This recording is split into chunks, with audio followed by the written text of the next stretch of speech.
आवाज सुनता हर किसी की, ना ही भूला कोई वो। सबसे पहले याद उसकी, फिर सभी दुनिया की हो। नमस्कार, जय हिंद, जय भारत दोस्तों। स्वागत है आप सबका एक बार फिर से आपके अपने चैनल स्काई स्पीक्स पर। तो दोस्तों, आज हम बात करने वाले हैं कन्या लगन की। कन्या लगन के लिए दिसंबर 2022 कैसा रहेगा, कैसी रहेगी आपकी सेहत, स्वास्थ्य, नौकरी, कारोबार, किस ग्रह की दशा अंतरदशा आपके लिए क्या फल देने वाली है।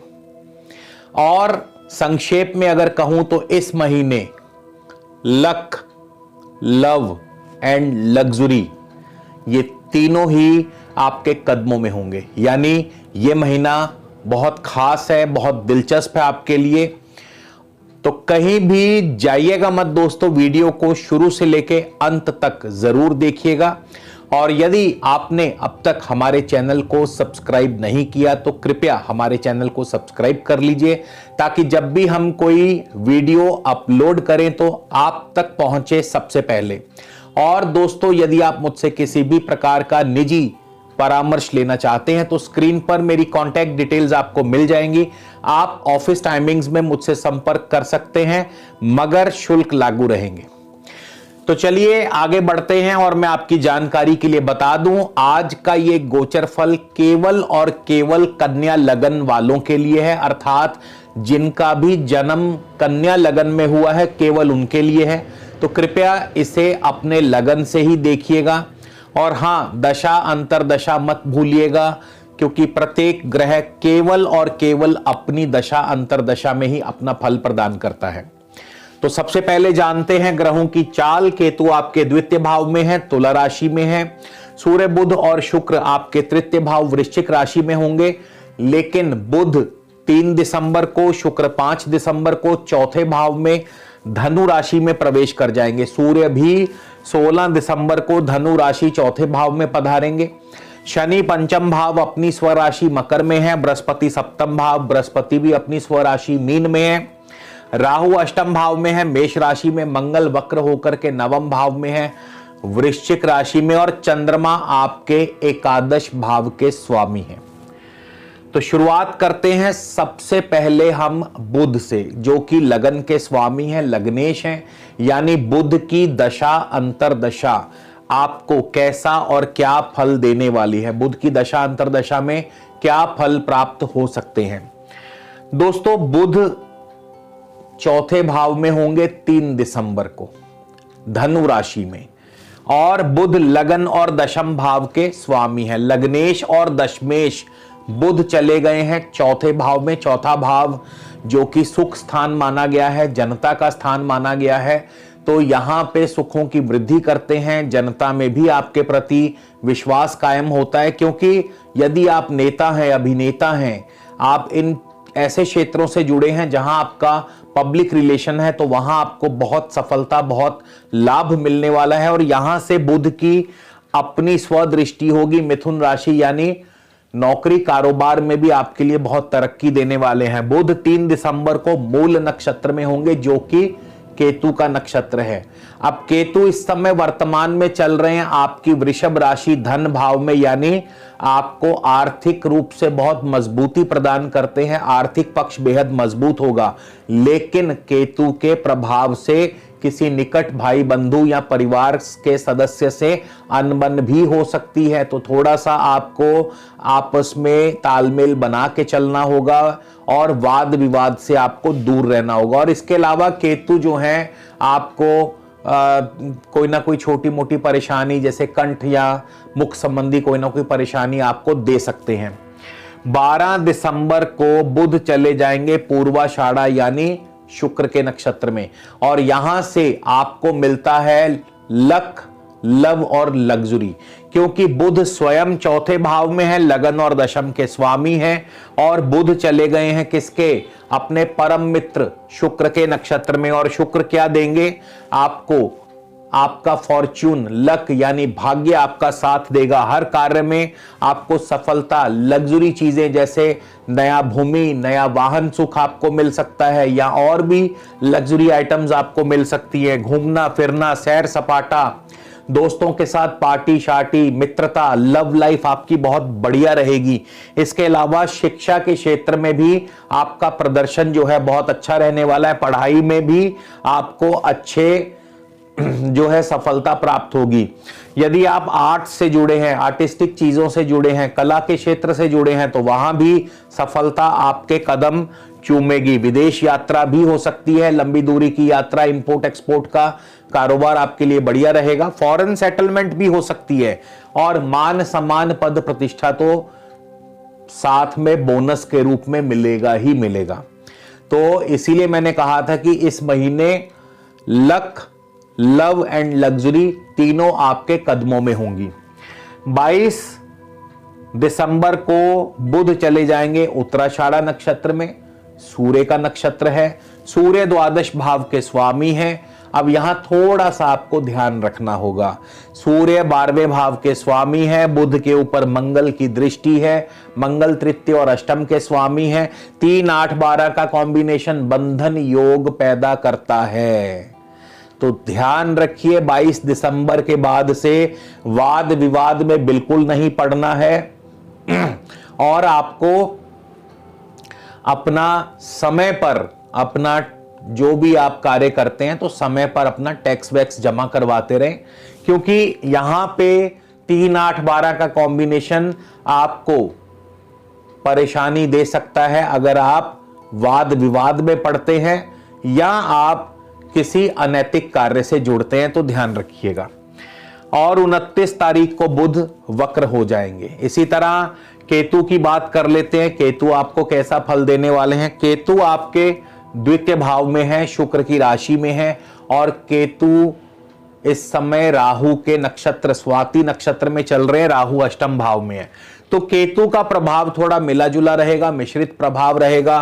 पैसा आएगा भी, पैसा जाएगा भी। केतु भी शुक्र का ही फल प्रदान करेंगे, यानी आपको लक आपके साथ रहेगा, लग्जरी चीजें आपको मिलती रहेंगी, सक्सेस आपको मिलेगी। इसके अलावा आपको एजुकेशन में सफलता, आर्टिस्टिक चीजों में, कला के क्षेत्र में सफलता, आपको फॉरेन विदेशी कार्यों में सफलता।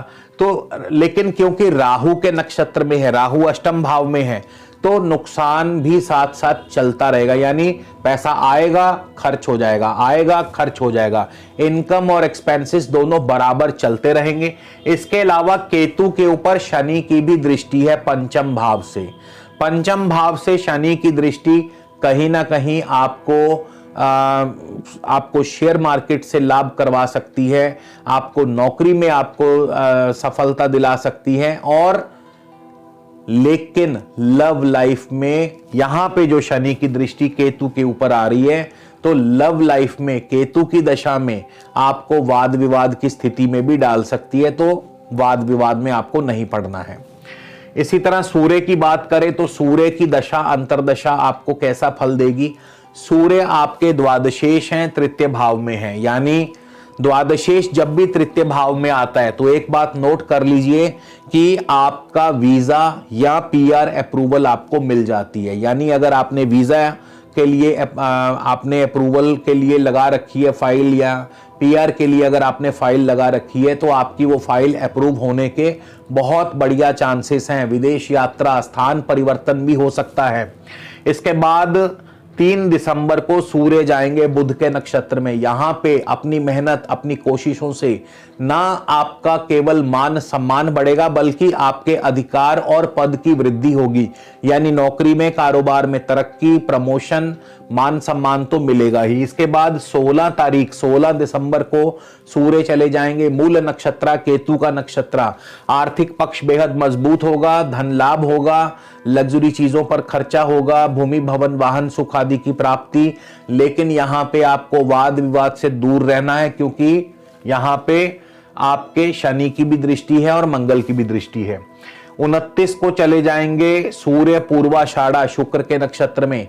तो शुक्र के नक्षत्र में जैसे ही सूर्य पधारेंगे, आपका लक, आपका भाग्य आपके साथ होगा। पढ़ाई में आपका प्रदर्शन बढ़िया रहेगा, हर कार्य में आपको सफलता, यानी वो सब फल प्रदान करेंगे जो आपको शुक्र देने वाले हैं, जैसे fortune, luck, luxury, love, education, success and reputation, foreign travel, honour, dignity, ये सारी चीजें आपको मिलती हैं। लेकिन यहां पे भी आपको एक चीज का ध्यान रखना होगा, क्योंकि यहां पे सूर्य के ऊपर मंगल की और गुरु दोनों की दृष्टि है। गुरु के प्रभाव से क्या होगा, जमीन जायदाद संबंधी कार्यों से लाभ होगा और आपके परिवार में, घर में कोई ना कोई मांगलिक कार्य संपन्न हो सकता है। दाम्पत्य सुख की वृद्धि करते हैं, पारिवारिक जीवन बढ़िया रहेगा। लेकिन मंगल से थोड़ा बच के रहिए। मंगल तृतीय और अष्टम के स्वामी, अष्टमेश की दृष्टि है। अष्टमेश हमेशा ही नुकसान करता है। वाद विवाद में नहीं पड़ना है बिल्कुल भी, वाहन आदि संभल के चलाना है और अपने सेहत का ध्यान रखना है। क्यों? क्योंकि सूर्य सेहत के और मान सम्मान दोनों के स्वामी है, दोनों को सिंबलाइज करते हैं। तो यहां पे मंगल की दृष्टि शुभ नहीं है, मंगल अष्टमेश है। इसके बाद शुक्र की बात कर ले तो शुक्र स्वयं आपको कैसा फल देने वाले हैं अपनी दशा अंतरदशा में। शुक्र भी चौथे भाव में है, द्वितीय और नवम भाव के स्वामी है शुक्र चौथे भाव में। धनेश और नवमेश का चौथे भाव में आना, यानी भाग्य कहां से बढ़ेगा? पैतृक सुख संपदा, पितरों के आशीर्वाद से, परिवारजनों के सहयोग से, और आपको सुख मिलता है, लग्जरी मिलती है, धन लाभ मिलता है, लक्ष्मी आप पर प्रसन्न रहती हैं, यानी हर प्रकार से। और शुक्र 1 दिसंबर को किसके नक्षत्र में है? ज्येष्ठा, बुध के नक्षत्र में। बुध कौन है? लगन और दशम के स्वामी। लगन क्या देता है? सेहत, स्वास्थ्य, मान सम्मान। और दशम क्या देता है? Power, progress, prosperity, fame, name, fame, ये सारी चीजें लगन और दशम भाव देता है। और मर्क्यूरी व्यापार के कारक है, व्यापार के माध्यम से आपको ये सब चीजें प्राप्त होती हैं। उसके बाद शुक्र चले जाएंगे 5 दिसंबर को मूल नक्षत्र केतु के नक्षत्र में। केतु कहां बैठे हैं? द्वितीय भाव में। किसकी राशि में? तुला राशि, शुक्र की अपनी राशि में, यानी केतु शुक्र का ही फल देंगे। तो शुक्र जो है आपको, जैसा मैं बता चुका हूं, luxury, love, luck, Fortune, success, ये सब कुछ देने वाले हैं। क्यों? क्योंकि शुक्र की स्थिति बहुत मजबूत है। इसके बाद 16 दिसंबर को शुक्र पूर्वाषाढ़ा अपने ही नक्षत्र में आने वाले हैं, जिसके पूर्वाषाढ़ा के स्वामी स्वयं शुक्र हैं। देखिए, जिस प्रकार से प्रत्येक ग्रह अपनी राशि में बलवान हो जाता है, शुभ फल देने लगता है, ठीक वैसे ही अपने नक्षत्र में और भी ज्यादा बलवान हो जाता है और भी ज्यादा शुभ फल प्रदान करता है। तो यहां पे शुक्र आपको हर प्रकार से सुख सुविधाएं, हर प्रकार से ऐश्वर्य, हर प्रकार से कार्यों में सफलता, ये सब कुछ दिलाएंगे। लेकिन दुराचार से दूर रहिएगा, अनैतिक कार्यों से दूर रहिएगा। मंगल की दृष्टि है, तृतीयेश और अष्टमेश मंगल शुक्र को देख रहे हैं। अष्टम दृष्टि से मंगल आपको धोखा दे सकते हैं, ध्यान रखिएगा। मंगल आपको धोखा दे सकते हैं। आपको अनैतिक कार्यों से, दुराचारी से, इन सब चीजों से बचना है। शराब, शबाब, कबाब, इन तीनों चीजों से आपको बचना है, अन्यथा आप मुसीबत में फंस जाएंगे। फिर मत कहना मैंने बताया नहीं। और 26 तारीख को तो शुक्र जाने वाले हैं सूर्य के नक्षत्र में। यहां तो और ज्यादा सचेत रहिए। क्यों? क्योंकि सूर्य स्वयं 12वें भाव के स्वामी हैं। 3, 8 और 12 ये मिलकर के बंधन योग। बंधन योग बहुत लोग पूछते हैं क्या कहता है, क्या होता है बंधन योग, क्या होता है? तो बंधन योग होता है बांध देना, किसी चीज को आइसोलेट कर देना। बंधन योग, अगर आप मान लीजिए गलत कार्यों से जुड़े हैं तो जेल यात्रा, 4 दीवारी में कैद हो जाना। बंधन योग आपको ऐसी मतलब स्थिति आ जाना कि आप 4 दीवारी के अंदर कैद होकर के रह सकते हैं, यानी इसी को बंधन योग कहते हैं। जब आपको कहीं बंद कर दिया जाए, बंधन में बांध दिया जाए, इसी को कहते हैं बंधन योग। तो यहां पे मंगल की दृष्टि है, ध्यान रखिएगा। अनैतिक कार्यों से बचिएगा, गलत कार्यों से बचिएगा, अन्यथा मुसीबत इंतजार में खड़ी है।